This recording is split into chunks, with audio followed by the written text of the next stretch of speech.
first time going live, but I am live right now. Uh, You're lying? yeah, I'm live. I'm live on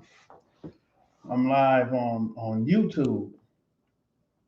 Oh, So, okay, okay. yep. So, um, so what I'm gonna do is I'm gonna record this so I can play it Right, later too. So, um, right. But it'll be shareable once it's recorded. say it again, Ronald. It'll be shareable once it's recorded. Yep. All right, so shit. Tell me your name, brother. People been asking about you, man. They've been asking me. They've been like, Skipp, man, can you tell us something about Ronald? What's going on with Ronald? So, tell everybody your name, man, so I can record this and play it again and let everybody know that I had you live, brother. Okay. My name, okay, this is everybody. This is for everybody listening. This is Ronald Chatman. Everybody know me as Madd Ronald. Um, there's a rally that's taking place up here on September 7th, 2021 at 123 East Solomon Street in Refuting, Georgia, regarding this case that they have me locked up on, this RICO case. It's a protest and a rally scheduled at the district attorney's office. They have me and I think there's about 15 of my co-defendants that are here. They have us a racketeering, influence, corruption, organized crime. And this is crazy because I haven't committed any crimes. They got me, basically, I was abducted.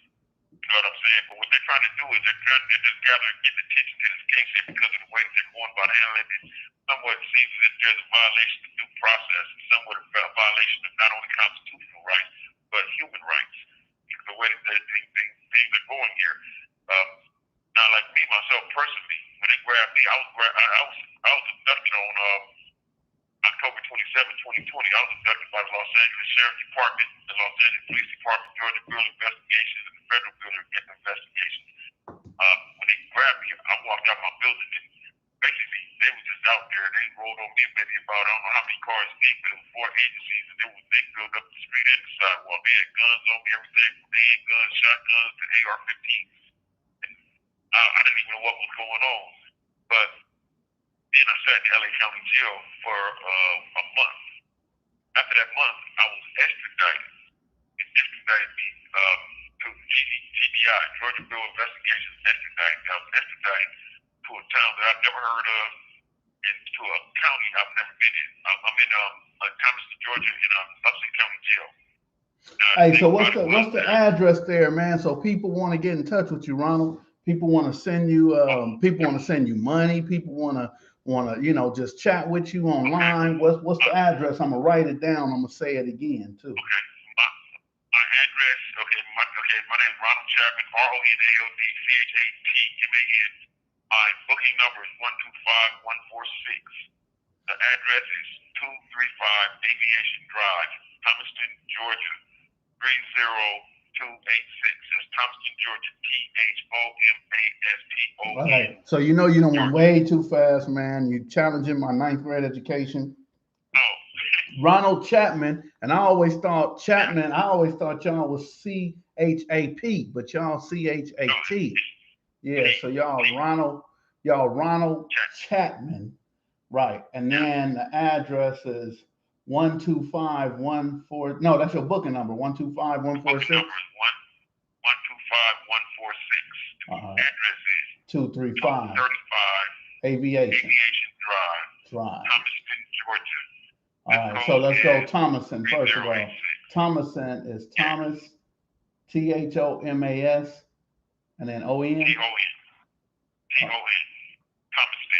Oh, Thomaston, and the zip code is 30286. I'm gonna repeat it for everybody who might not be writing it down. Ronald Chatman, and the booking number is 125146, and you're at 235 Aviation Drive, and that's Thomaston, Georgia. THOMASTON, and that's Thomaston, Georgia 30286. Man, I'm gonna put that out there.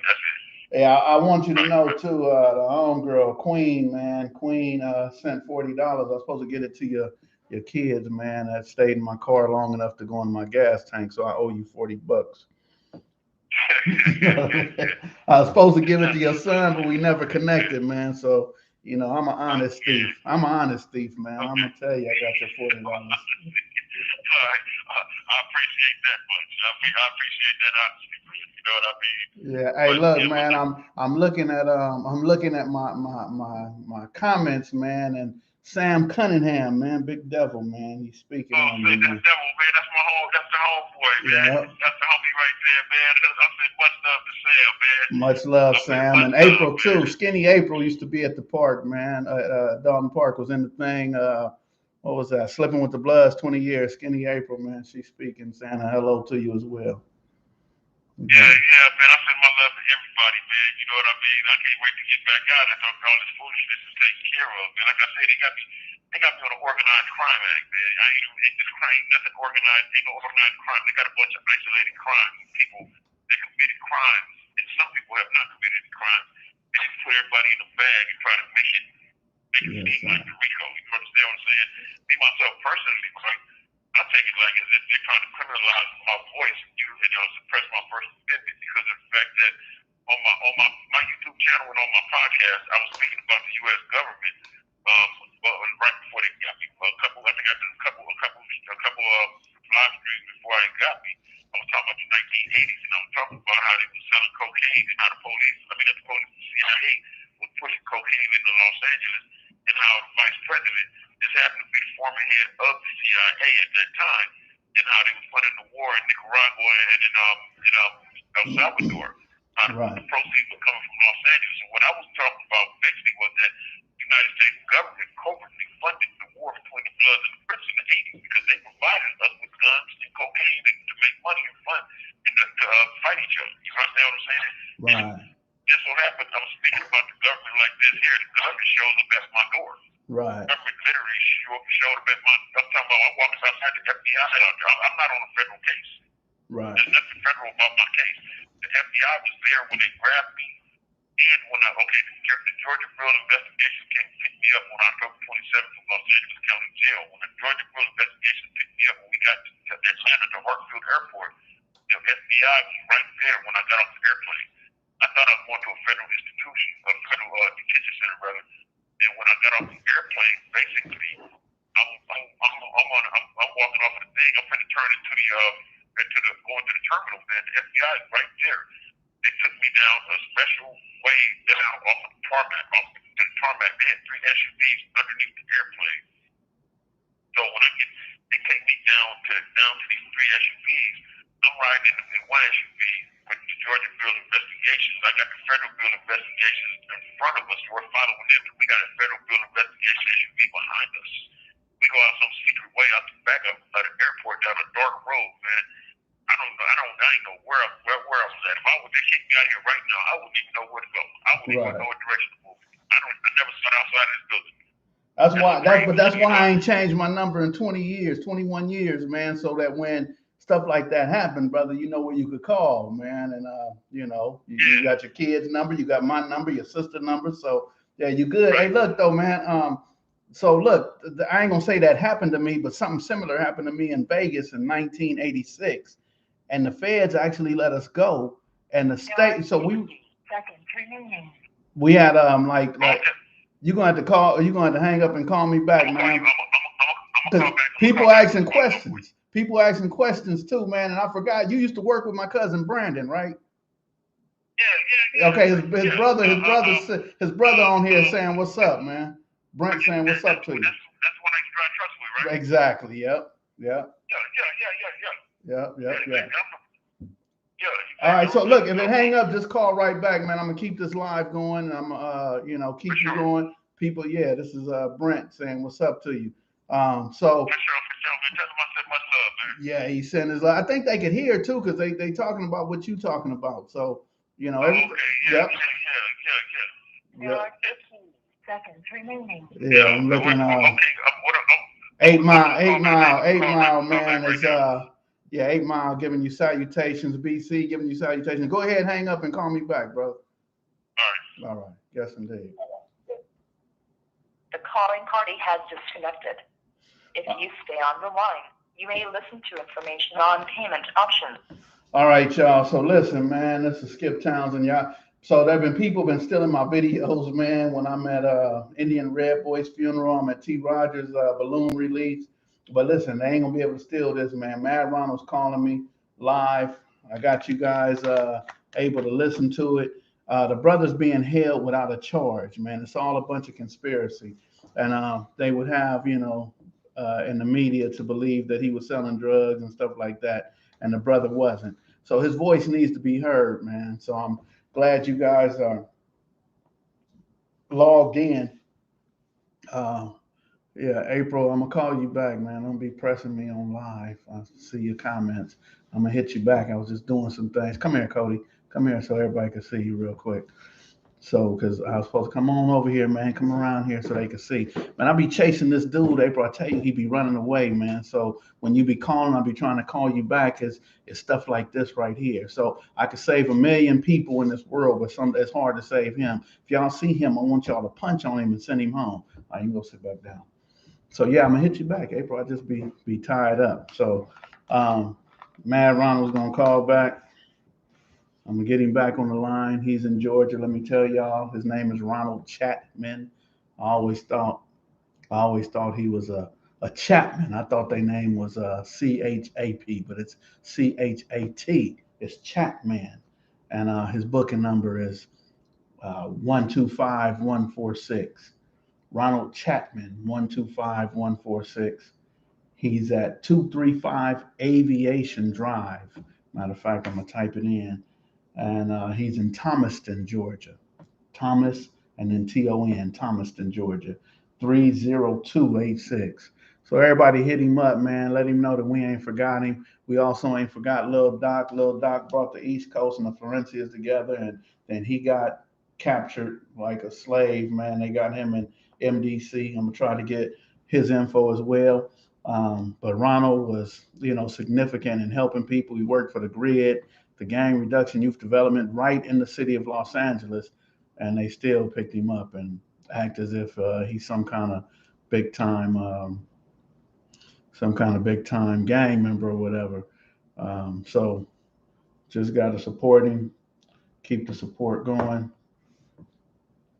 Ronald Chatman, 125146, 235 Aviation Drive, Thomaston, Georgia, 30286. Just waiting on him to call back right now.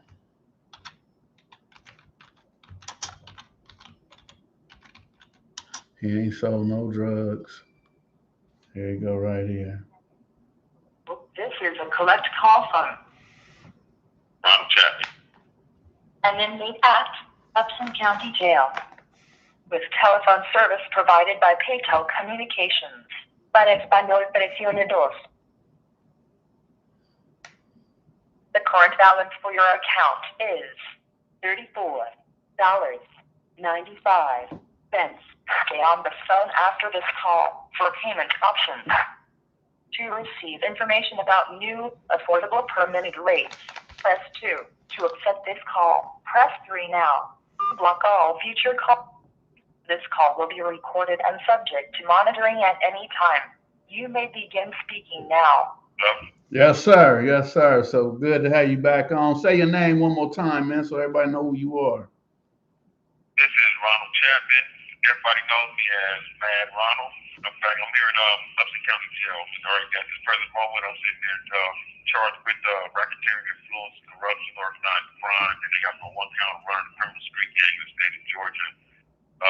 Sitting here at the moment talking to Skipp, you know what I mean? I'm trying to give updates on what's going on with me in this case right here because of the fact that it's just even the way they're going about things seem, so I'm crazy.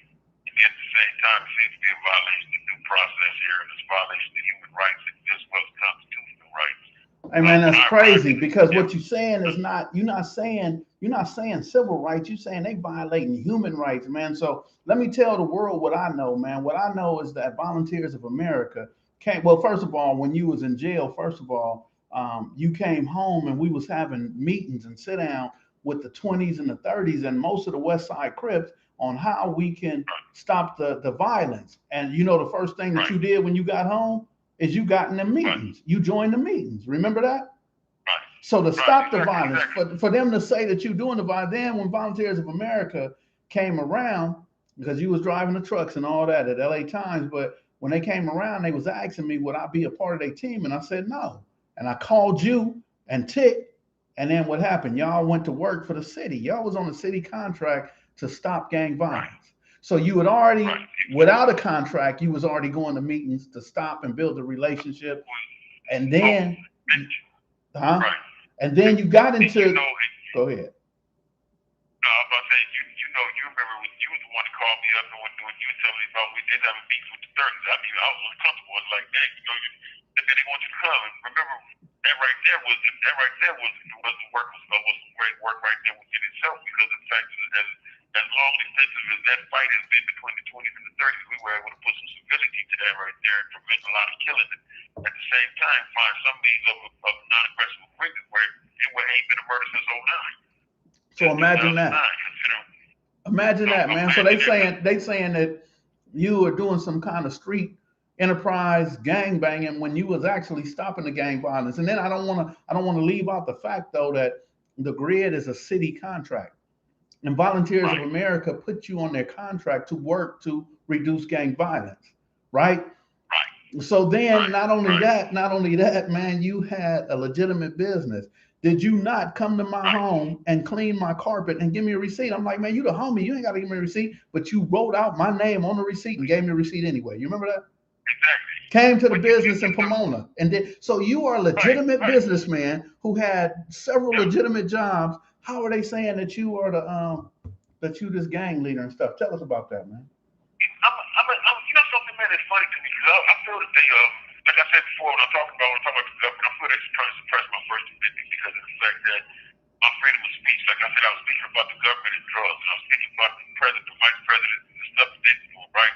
But then the funny thing about that is this here. I myself personally, I ain't been involved with drugs since 2006 when I went to prison. The last time I went to prison, I gave up on everything. But I talked to gang members, right? It's something I express. Now, this is my thing.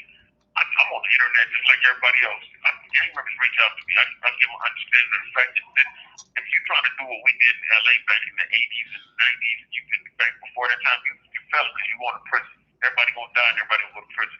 But I do express the fact that if you yourself are in the neighborhood and you died on a street corner, you know what I mean, under a street sign in the community where you don't own nothing, then you fell simply because of the fact that gentrification is the enemy to everybody. And if you don't own nothing in the neighborhood, you ain't got no hood. No real estate, you don't own real estate, you ain't got a hood. So that's a felony cause. At the same time, I also explain to people that if you're a drug dealer, if you sell a drug, you can manage a dope sack, you can manage a business. So it's more profitable owning a business than it is selling drugs, because there's a lot less stress. Because if you yourself are capable of managing a dope sack, you understand product control, you understand supply and demand, distribution, and customer satisfaction.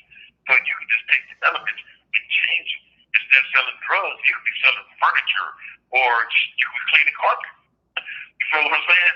Hey, look, man, that's crazy you said that, because I was just telling my son just yesterday. I asked him, what could you sell for $1? And he was saying some candy, little Sour Patch. So he can go get a box of Sour Patch for like maybe $4 and got 24 of them in it, and he can go to the mall and sell them for $1. I said, if you get a million people to give you $1, how much money is that?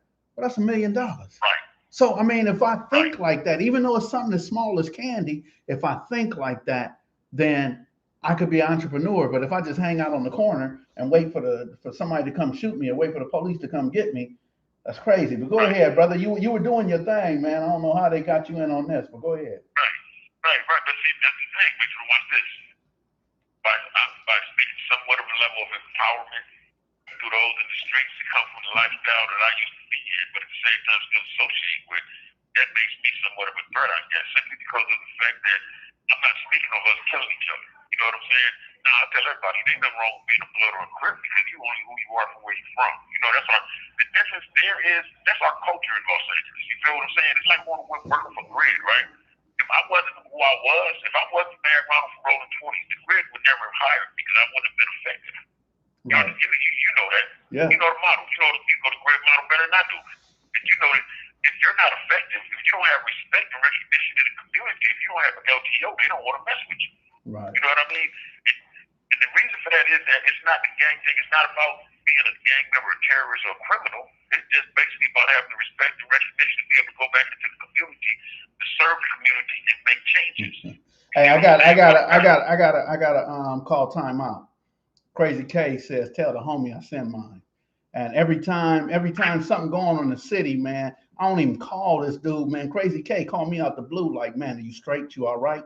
And I'll be like, yeah, how do you even know I be in shit? But whenever I'm in shit, he stops. So I gotta. Crazy K, I send my love, man. Crazy K, I said I love him, man.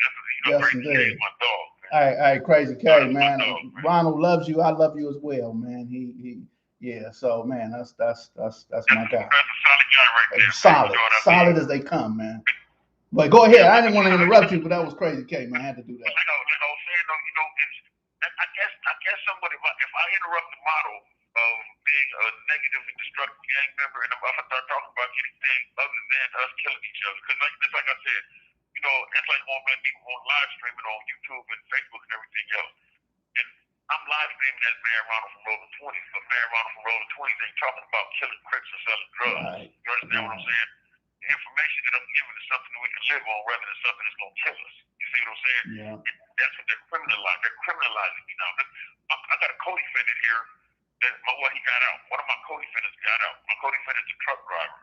Now, my co-defendant, what they did to him was they confiscated his truck as evidence, and they were trying to attach me to him and say that he was coming to California getting drugs from me. Now, I ain't had nothing to do with drugs since '06. You know what I mean? I served my time and everything and changed my life from that time, right? But they were trying to attach me to him, saying he was getting drugs from me. They proved that to be false, and they had to give him his truck back. You see what I'm saying? They had to give him his truck back, and they gave him a bond, and he's out right now fighting the case on the streets. But they're trying their best to be able to criminalize me simply because of the fact that, I guess, the things that I say. The funny thing is, I've been down. September is my 11th month being in custody. September is 11 months that I've been in custody. I've been in custody since November. Now, the thing about that is, no one has came to me with the facts of my case. Ain't nobody came to me with a discovery. No one's had a discussion. The only information I have on my case is I got from my co-defendants. Okay, but hold on a second. Hold on a second, Ronald, because this dude, they say he was driving trucks coming down to buy drugs from you, right? And then, I don't know how it goes. But he's coming to California to get drugs from me. So they say he coming to California to get drugs from you, but then at the same time, his attorney proved that that wasn't true. They confiscated his truck, and now they had to give it back because that was a lie.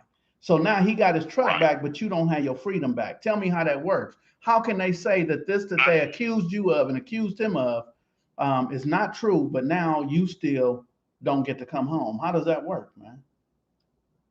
I think that they're rich. That's how I take it. I think that they're rich. They would love to find anything to find me guilty of. Being the fact that I'm not involved in no crimes. Like I said, all this time, I'm going up close to a year. September is my 11th month in custody. At this point in time, right now, nobody has discussed my case with me. I don't even know what act I committed to be in jail. I know because my co-defendant sent me a copy of the indictment. It's a 96-page indictment. I got 46 co-defendants. I don't know 46 people in Georgia.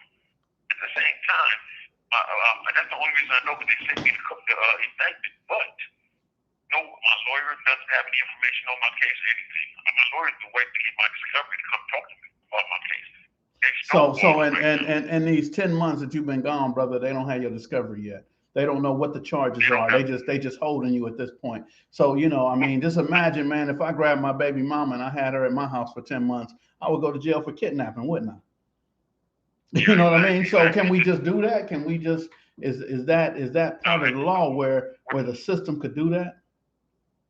No, that's why I said human right is a human rights violation. At the same time, when I arrived here, when I got here on November the 27th, on November the 21st, I arrived here. When I arrived here November 21st, the first thing they did, they stuck me in the hole. They left me in the hole for 6.5 months. They didn't want me to communicate with anybody. They kept me. They had me to the point where I said, "Well, what y'all gonna do with me? Where y'all send the general population?" They said, "You got too much influence. We can't send you the general population." They talk about recruiting gang members. Right. They talk about I had a talk with the captain of the jail when they moved me out of the hole after 6.5 months. And when me and the captain was talking, he said, well, GBI intelligence tells us, I know about the stuff that you were doing in California, working with the kids and all this other stuff here. He said, but GBI said that was a front for recruiting gang members. All right, so let's stop right there, because I got about 50 something, almost 60 people on this live right now. Let's say, so I know for a fact you wasn't recruiting gang members.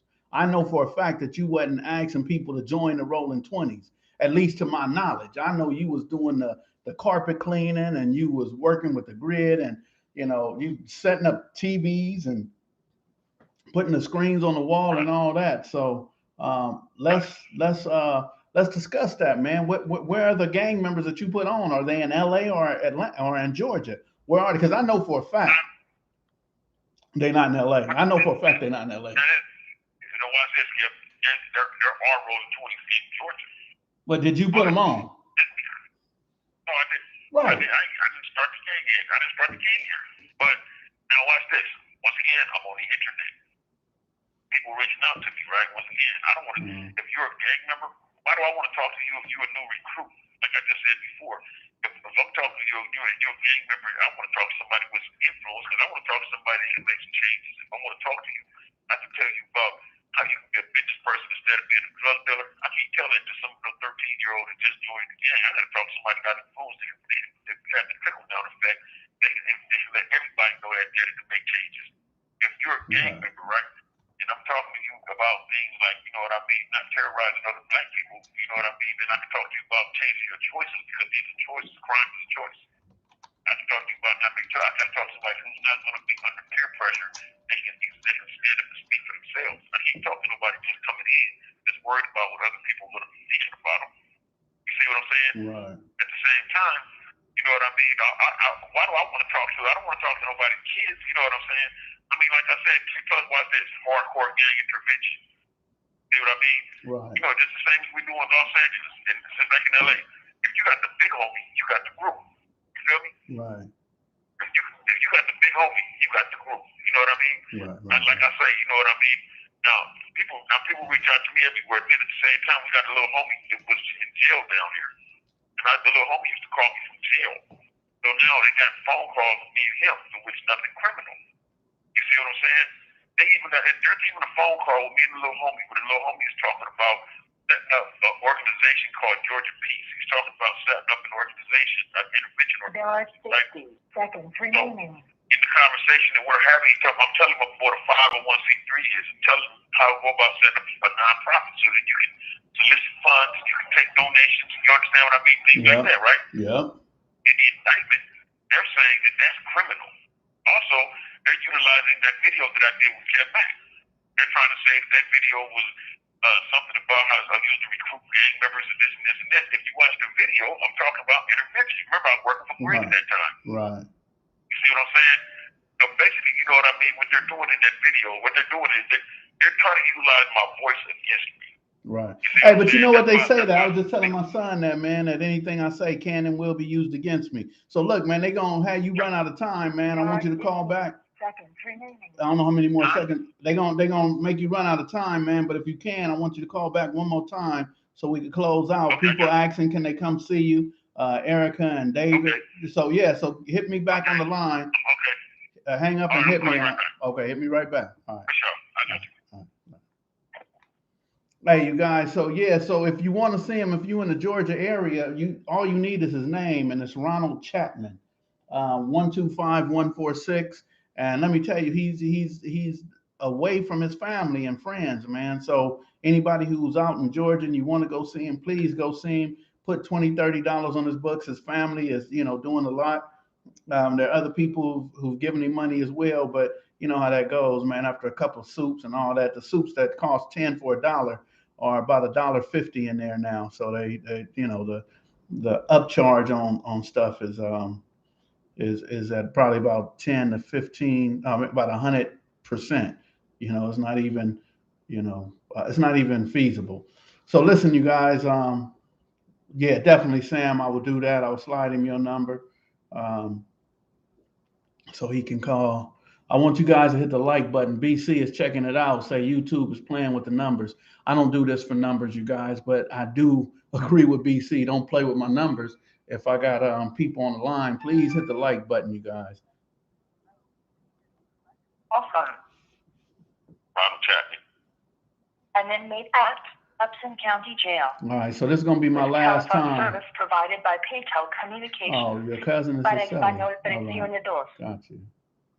Erica and David Sheffield. Got the current balance for your account is $30.26. Stay on the phone after this well call worth it, for you guys. payment options. Hit that like button. To receive information about new affordable per-minute rates, press 2. To accept this call, press 3 now. Block all future calls. This call will be recorded and subject to monitoring at any time. You may begin speaking now. Hello? Yes, sir. Hey, listen, man. The lady Erica and David Sheffield, they say that their cousin is your cellie. So I don't know who your cellie is, but they were asking, can they come see you? Is it Big Mac? Is it Mac. Mac? I don't know. I'll put it out there. Shit. They say they like my glasses. Let me ask. Is it Mac? Yeah, that is because my celly this guy from this older guy from down here. My celly cool as ever. Okay, that's a good There's thing. some good people down. Hey, I done met some good people down here in Townsend. I'll be honest and truthfully real with you, man. You know what I mean? Yeah. The thing about here is that I'm gonna tell you what's the trip, man. Now listen to this. When I arrived here, I was here 5 days. After 5 days being here, they put me on the front page of the newspaper. They put me out there like I was John Gotti, man. They acted like they had Osama bin Laden in custody. Wow. I was all in the paper. People are still coming to jail right now. They see me and say, "Oh shit, that's you. I seen you in the paper. I read about you. I did this and this and this." You know what I'm saying? People are literally, you know what I mean, coming to jail. They see me, and this is what they're saying. They saying, "Oh man, I seen you in the paper." But this is the thing I ask everybody. This is one thing anybody can listen to. Here's me. If you read anything about me, anything regarding my case, they have not said what crime I committed. And if they had me for a crime, you know that the first thing that they would have did is they would have found me guilty by the people. They would have with a court of public opinion, they would have already had me hung and strung out to dry. You know what I'm saying? Yeah. You know what I mean? Especially, you know what I mean? Because of the fact that first and foremost, public opinion is what they're going to utilize to try to make that defame me. You know what I'm saying? Right. But at the same time, the way that things are, the way that things are right now, the way that it is, they don't think I never committed a crime. You know, man, if I went in the store and snatched a bag of potato chips, man, and ran over a cat running from the police, man, everything I did would have been in the news. Right. And they would have everything would have been a count. You know what I mean? Right.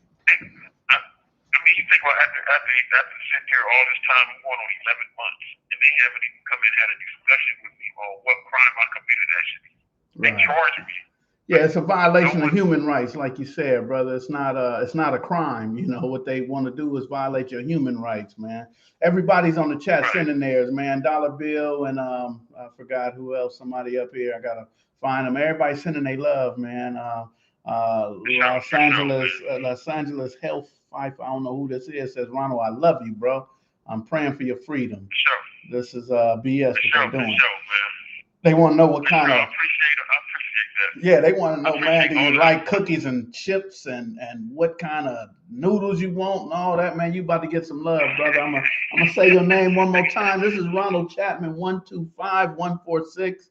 He's actually in Thomaston, Georgia, 235 Aviation Drive, 30286, man. Show the brother some love. Send him the cookies, the chips, man. Go see him, man. Sign up to go spend some time. Up here, they would have to send a money order. I don't think they do the care packages here. Okay, send a money order. Y'all got to send a money order. But they stopped that in California. California, they stopped the money orders. You got to go to JPay and all these other things, man. I used to like the money orders. Just send it off and it's good. That's something else. Right. Well, that's what I hear is jailatm.com. Yeah. You got to send money by jailatm.com. Jailatm.com? Is that what it is? Yeah, it's jailatm.com. That's how my son sends money. Jailatm.com, y'all. So here, let me put that in the chat as well. Jailatm.com. RONaldChatman.com. .com. Yeah. All right. But like I say though, man, it's just right now I'm just sitting it out. It's a waiting game. You know what I'm saying? Because the fact that I basically, like I said, I haven't committed any crimes, man. You know that I miss doing what I like to do. I used to love getting up on Saturdays and going to give away food in the neighborhood, Yes, man. I used to love, right now I think about, you know the thing right now, the thing I think about right now that's crazy, I'm in jail. I think about how many people didn't get turkeys last year because I was in jail. Because you know I'm always there when you're away turkeys. I'm always there. Yeah, and I want to say that they not gonna get the turkeys, because if I'm giving away 1,000 turkeys on 35th and Normandy and they don't come their ass around there at 35th and Normandy, I'm not coming to the park. So I got to take my hat off to you and Bubbles. I know y'all don't be talking all the time, but y'all both go back to that park and give away turkeys and stuff like that. But you know, right. And then you know, I go door to door. I go to people's doors and they'll get turkeys. Right. I knock on the door and bring you a turkey, just like I do. Like I take food bags. Right. You know, basically, Sam Simon Foundation. When I go to the community building to get the bags, what I do is then I'll get like 50 bags. I give away like 40 of them at the park, and 10 of them I do house calls. I drop off at people's doors, knock on their doors, because I figure, you know, it's like human need meeting human service. You know what I'm saying? Or rather, human service take care of human need. You know what I mean? Yeah. I mean, sometimes we got to have advocates in the community that are capable and able of being able to service the community, and that's one of the things that we miss. As I look at it as somebody who's been in the neighborhood, I'm not just gangbanging, I'm just selling drugs, I've been out in the street doing everything I can do in the streets. I'm still alive, right? But I've done a lot of harm to the humanity within our own community as well as humanity itself. Yeah. And I know that I owe a debt of service. I know that there's a debt of service that I owe. And through that debt of service, I find any and all means that I'm capable of being able to provide service to whoever's in need. You see what I'm saying? Exactly. The same way that working for the grid, I like working for the grid because that was something where it wasn't even about the money. It was basically about being able to provide services to the people that needed them. Because I remember being in all these different stages of life, 46 years as a blood. I can remember being on all these different stages that I see people that are coming to me on. You know what I mean? I see the young guy coming in through the door. We got gang colors on, and he thinks that the world is just based around the color he's wearing. You know what I'm saying? I see the other dude getting out of prison. I've been in both of those spaces right there. Yeah. You see what I'm saying? The only thing about it is that I've evolved and I have the capability and the abilities to be able to service them and have an understanding of the fact that in order for the next person to be able to provide the same service I'm doing, they got to survive and get out of the space they're currently in. Right. And that's important. You know what I'm saying? I totally agree. Point that out and give them some direction, they would never know. Yes, sir. You see what I'm saying? I totally agree, brother. I totally agree with you, man. I want to make sure that you that you get it out there that you are being held without bail. What is your bail? Do you have a bail? I don't have a bond. They never gave me. They denied my bond. They told me I'm a flight risk. You're a flight risk, but then you haven't committed a crime. You're not even being charged with a crime. When I read the indictment, man, it was a bunch of conspiracy. There was no crime. There was no crime of murder. There was no crime of anything. But they say, let me ask you one more time, that was racketeering? They said racketeering, influence, corruption, organized crime. They charged me with the RICO. Influence or organized crime. Okay, RICO. The RICO is an organized crime act. I'm not involved in no organized crime. They got me as the leader, as the ringleader. At the same time, there's no pyramid, there's no collusion, there's no conspiracy. I'm not involved with any drugs. I don't deal in any guns. I'm not involved with any violence. I ain't putting no hits on nobody. I ain't involved with nothing of that nature. You know what I'm saying? There's nothing that connects me to anything criminal. Right. You know what I'm saying? I'm just the only thing about all this here is that I'm in this little town here, and I know they got a kangaroo court, so I don't know what the court might pull up and try to pull on me.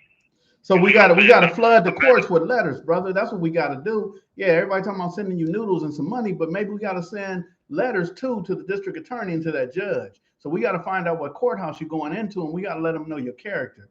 So we got to get the letters from the grid, from the city of Los Angeles. We have to get the letters from LA Times. We have to get the letters from all the people that you've helped, those people whose doors you've knocked down, to give them food and turkeys. We got to get those letters out, man, and make those phone calls to the courts and let them know they got the wrong one. Right, exactly. Yes, sir. The way, like I say, and the funny thing about it all is that, and it's interesting to me, if you interrupt the status quo, which is black on black crime, which is gang-related murder, which is me selling another black person drugs or teaching another black person to sell drugs. And I come in with something constructive and tell you that you don't have to do this here. There's another means and another way to survive. That's considered organized crime. Right. So let me ask you this, man. Have you spoke to your attorney, because I'm getting a message that he hasn't been answering. He hasn't been answering. You know. I've been trying. I talked to, the last time I talked to my attorney was in March, and they found me open for Superior Court for trial. I have not had a preliminary hearing the way the evidence that they have against me. Okay. They haven't even presented evidence, but I'm bounded over for. I'm set for trial. I don't even know a trial date, but I heard it's going to be in November. At the same time, there was. How can you have trial in November if you don't have the discovery and you haven't had a what do you call that, a preliminary hearing? How can don't preliminary hearing come before trial? Exactly, I know this. I know that too. That's why I said that there seems to be a violation of due process, simply because of the fact that I talked to my lawyer, and my lawyer, I went to court one day. My lawyer wasn't in court, so he called me the following week. My lawyer told me, he said, well, he didn't know about the date until he missed in court, but he said what's going on is that was just in the ranks of Superior Court. So then at the same time, he told me he was going to put in a plea of not guilty, right? But at the same time, I'm saying, well, what about the preliminary hearing? You know what I'm saying? It's like they never had a preliminary hearing for me. They never weighed the evidence to see if I have a case heavy enough to take to Superior Court. Right. See what I'm saying? Once again, after all these months sitting here, no one has had a discussion with me regarding the facts of my case. No one has told me anything about my case. Only thing they did was charge me. I haven't had a conversation with anybody regarding, the actual facts of this case. Nobody's told me, well, you did this on such and such a date. You see what I'm saying? Yeah. Yeah. No one's told me anything. I read, like I said, all the information I got on my case came from my co-defendants. I got a copy of the indictment because my co-defendants sent it to me. That's the only reason I got a copy of the indictment. So you got an indictment because the co-defendant got the indictment. Is that the same co-defendant who got his truck taken? Yeah. Yeah. So and then, but he was able to get his truck back, but you don't have the info that he has. So it sounds like maybe the attorney ain't worth a quota, man. Attorney ain't worth a quota. So we need to. So then what we need to do, man, is we need to flood the district attorney in Thomaston. What's the name of the court, man? What's the courthouse? Do you know? Suffolk County? Spell that for me. Upson County. Upson. Spell that. UPSOM. Oh, Upson. Upson County. UPSON. Oh, Upson with an N. UPSON. Upson County.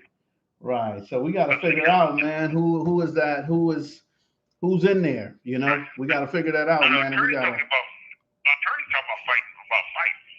That's what I want to hear. I want to hear him talk about fighting the case. He ain't talking about folks. He's talking about fighting. Right. So at this point, but the way it's so confusing. I got so many co-defendants and all this other stuff. It's confusing to me sometimes, but I'm staying abreast of it simply because of the fact that I'm in the middle of it. Right. But at the same time, I'm looking at it to the point to where ain't nobody talking to me about nothing. I'm figuring like this here. You don't got no evidence, if you haven't come to me in almost a year and presented anything. October is just that's 12 months. You see what I'm saying? This week we'll be going into September. If they haven't presented anything by this time, my lawyer, they just stonewalling my lawyer. But I got another co-defendant told me they're doing the same thing to his lawyer. They're stonewalling his lawyer. You know what I'm saying? They're basically just, it's my belief that they're going to try to hold me long as they can hold me. You know what I'm saying? Because of the fact that I've never heard anybody being incarcerated this amount of time without having any facts and details or discovery or anything of that nature. Well, there's somebody else, man. There's somebody else from out our community, man, who was in there the same thing. He's been over there 2 years and has had the same thing. D'Angelo. So he's been in there over 2 years. He told me the same thing. He's just in a holding pattern. He's in a holding pattern, and that's it. He said there's been absolutely nothing, and it's very difficult, very difficult. So I guess that's what they do when people come from out of town. They just hold them for however long they want to hold them. But the thing about that, the whole thing about me is that I didn't come from out of town. They abducted me. Right. seconds. Yeah, they adopted him too. But listen, you got 60 seconds, man. What you want to leave the audience with, man? You got Devil, you got Crazy K, you got Dollar Bill, you got a whole bunch of people who love you on here, brother. So what you want to leave them with, man? Well, basically, man, I just tell everybody, man, you know what I mean. My address, man. My address, Ronald Chatman 125146 is my booking number. The address is 235 Aviation Drive, Thomaston, Georgia. Thomaston, Georgia. Zip code 30286. Reach out, show some support, show some love. You know what I mean. Any means, any way. If anybody has any resources on this end, any know anything about the law in regard to assisting with this case. There are 15 seconds remaining. Well, I'm gonna let y'all go right now. Everybody be safe, man. Health, wealth, peace, and prosperity. All right, so you have a good evening. Be safe, man. All right, y'all. All right, I appreciate you, homie. Much love to you. The calling party has disconnected. All right, so I don't know the court address, you guys, but he told me it's Upson County. That's UPSON County. So I appreciate everybody. This is my first live on YouTube, man. So thank you, BC, for telling me to get everybody to like it, because I was just going by whatever numbers it was. So I'm going to do it again. I'm going to give y'all an update, maybe a month or so. But I appreciate all of you guys who joined in, man. Let's show love to Madd Ronald Chatman, man, because he ain't mad no more, and he was not at all recruiting for blood gangs, rolling 20s, or nothing. He's a good dude. So appreciate all you guys, and you know, we'll holler at you again. Thank y'all.